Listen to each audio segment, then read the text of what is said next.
میرے بزرگوں، بھائی اور بہنوں، اگلے آنے والے چند دنوں میں تیل کی قیمتیں پھر بڑھیں گی اور ان میں اضافہ ناگزیر ہوگا، مگر میری یہ بھرپور کوشش ہوگی کہ تیل کی قیمتوں میں آئندہ اضافے کا بوجھ آپ پر نہ پڑے۔ اس مقصد کے لیے دن رات مشاورت اور کاوشیں جاری ہیں، اور اللہ تعالیٰ کو اگر منظور ہوا تو میں انشاءاللہ آپ کو مایوس نہیں کروں گا۔ میرے بزرگوں، بھائیوں اور بہنوں، اب میں پاکستان کے اشرافیہ اور صاحب ثروت حضرات سے خصوصی طور پر مخاطب ہونا چاہتا ہوں۔ آپ جانتے ہیں کہ جب بھی قوموں پر کڑا وقت آتا ہے تو اس قوم کے صاحب حیثیت افراد جن کے دلوں میں خوف خدا ہوتا ہے، وہ سب سے پہلے آگے بڑھ کر دکھی انسانیت کا ہاتھ تھام لیتے ہیں، اور ہماری تاریخ اس بات کی گواہ ہے کہ ہمارے غریب، محنت کش مزدور اور وہ تمام لوگ جو دن رات پسینہ بہا کر رزق حلال کماتے ہیں، انہوں نے ہمیشہ وطن کے لیے آگے بڑھ کر قربانیاں دی ہیں، مگر آج وقت آ چکا ہے کہ اشرافیہ آگے بڑھے، صاحب حیثیت لوگ آگے بڑھیں اور وہ کردار ادا کریں جو ذمہ دار معاشرے کے صاحب حیثیت طبقے کو دل میں خوف خدا رکھتے ہوئے کرنا چاہیے۔ اس تناظر میں آج اجلاس منعقد ہوا جس میں وفاقی اور صوبائی حکومتوں کی جانب سے بچت، عوامی ریلیف، کفایت شعاری اور حکومتی معاملات میں سادگی اختیار کرنے کے لیے متفقہ طور پر بہت اہم فیصلے کیے گئے، جن کی تفصیل یوں ہے۔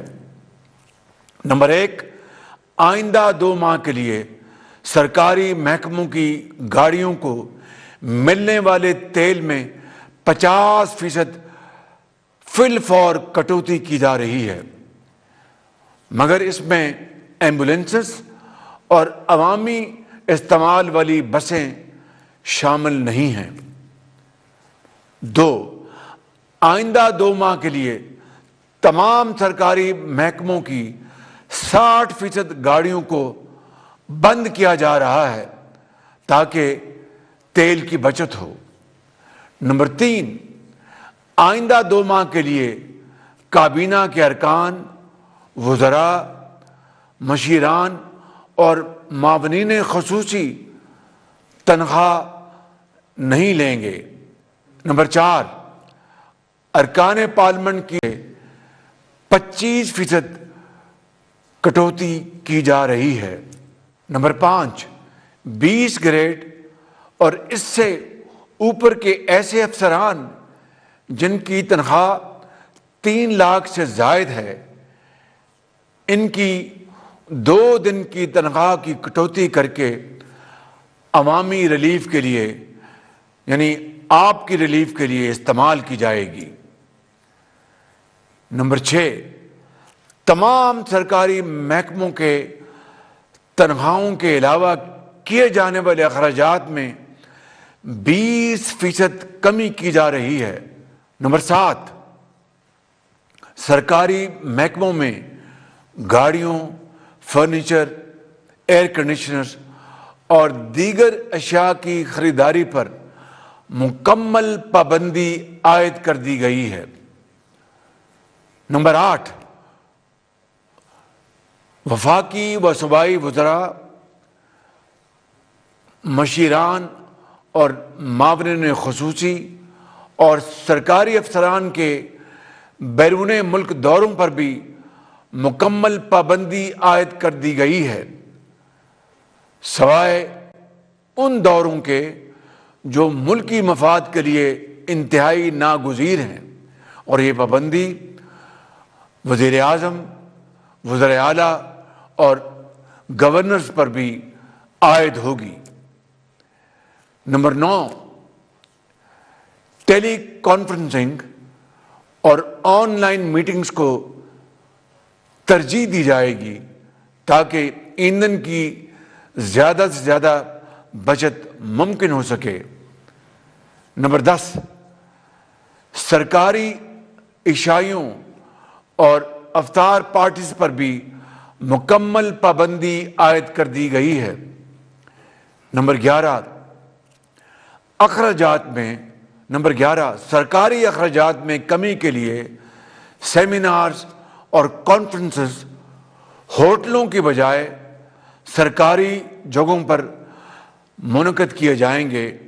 نمبر 12، ملک میں ایندھن اور توانائی کی بچت کے لیے سرکاری اور نجی شعبوں کے حوالے سے بھی اہم فیصلے کیے گئے ہیں۔ سرکاری اور نجی شعبے میں انتہائی ضروری سروسز کو چھوڑ کر، یعنی اسینشل سروسز کو چھوڑ کر باقی تمام جگہوں پر 50% سٹاف گھر سے کام کرے گا، یعنی ورک فرام ہوم۔ نمبر 14، ہفتے میں صرف 4 دن دفاتر کھلیں گے۔ تیل کی بچت کے لیے ہفتے میں 1 اضافی چھٹی دی جا رہی ہے، مگر اس کا اطلاق بینکوں پر نہیں ہوگا۔ مزید صنعت، زراعت کے شعبوں پر بھی ورک فرام ہوم یعنی گھر سے کام کرنا اور ہفتے کی 1 اضافی چھٹی والے فیصلوں کا اطلاق نہیں ہوگا۔ مزید فوری طور پر تمام اسکولوں کو رواں ہفتے کے آخر سے 2 ہفتوں کی چھٹیاں دی جا رہی ہیں اور ہائر ایجوکیشن کے تمام اداروں میں فوری طور پر آن لائن کلاسوں کا آغاز کیا جا رہا ہے۔ یہاں پر میں مفاد پرست عناصر، ذخیرہ اندوزوں اور پٹرول اور ڈیزل کے ناجائز منافع خوروں کو خبردار کرنا چاہتا ہوں کہ اس صورتحال سے وہ ہرگز ناجائز فائدہ حاصل کرنے کی کوشش نہ کریں، وگرنہ قانون کا آنی ہاتھ حرکت میں آئے گا اور بلا امتیاز ان کے خلاف بھرپور کارروائی ہوگی۔ اس سلسلے میں تمام صوبائی حکومتوں کو ہدایات جاری کی جا چکی ہیں۔ میرے انتہائی قابل احترام بزرگوں، میرے بھائیوں اور بہنوں، آج دنیا کو نئے چیلنج کا سامنا ہے۔